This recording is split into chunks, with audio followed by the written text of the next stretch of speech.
ಸಿನಿಮಾದ ಹುಟ್ಟಿನ ಬಗ್ಗೆ ತಿಳ್ಕೊಬೇಕಂದ್ರೆ ನಾವು 2022ರಿಂದ ಒಂದು ಸ್ವಲ್ಪ ಹಿಂದೆ ಹೋಗ್ಬೇಕಾಗುತ್ತೆ. ಗುರು ನಿಲ್ಸು, ಇಷ್ಟೊಂದು ಹಿಂದೆ ಅಲ್ಲ.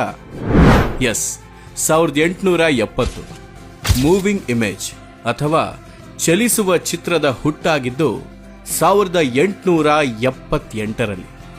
ಹೌದು, ಎಡ್ವರ್ಡ್ ಮೊಯ್ಬ್ರಿಡ್ಜ್ ಅನ್ನೋ ಇಂಗ್ಲಿಷ್ ಅಮೆರಿಕನ್ ಫೋಟೋಗ್ರಾಫರ್ ಕುದುರೆಯ ಒಂದಿಷ್ಟು ಚಿತ್ರಗಳನ್ನ ತೆಗೆದಿರ್ತಾನೆ. ಕುದುರೆಯ ಚಲನೆಯನ್ನ ತಿಳ್ಕೊಳ್ಳೋದಕ್ಕೆ ಅಂತ ಈ ಚಿತ್ರಗಳನ್ನ ಅವನು ತೆಗೆದಿರ್ತಾನೆ. ಆದ್ರೂ ಅವನಿಗೆ ಗೊತ್ತಿಲ್ಲದ ಹಾಗೆ ಪ್ರಪಂಚದ ಮೊದಲ ಮೂವಿಂಗ್ ಇಮೇಜ್ ಅಥವಾ ಚಲಿಸುವ ಚಿತ್ರ, ಇವತ್ತು ನಾವೇನು ಚಲನಚಿತ್ರ ಅಂತ ಕರಿತಾ ಇದ್ದೀವಿ, ಅದನ್ನ ಸೆರೆ ಹಿಡಿದಿರ್ತಾನೆ. ಈಗ ನೀವು ನೋಡ್ತಿದ್ದೀರಲ್ಲ, ಇದೇ ಆ ಚಿತ್ರಗಳು.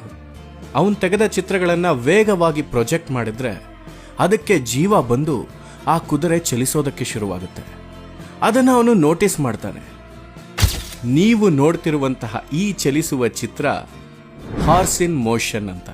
ಇದನ್ನ ಪ್ರಪಂಚದ ಮೊದಲ ಚಲನಚಿತ್ರ ಅಂತ ಕೂಡ ಕರೀತಾರೆ. ಇದು ಇಡೀ ಪ್ರಪಂಚಕ್ಕೆ ಒಂದು ಶಾಕಿಂಗ್ ಇನ್ವೆನ್ಷನ್ ಆಗಿತ್ತು.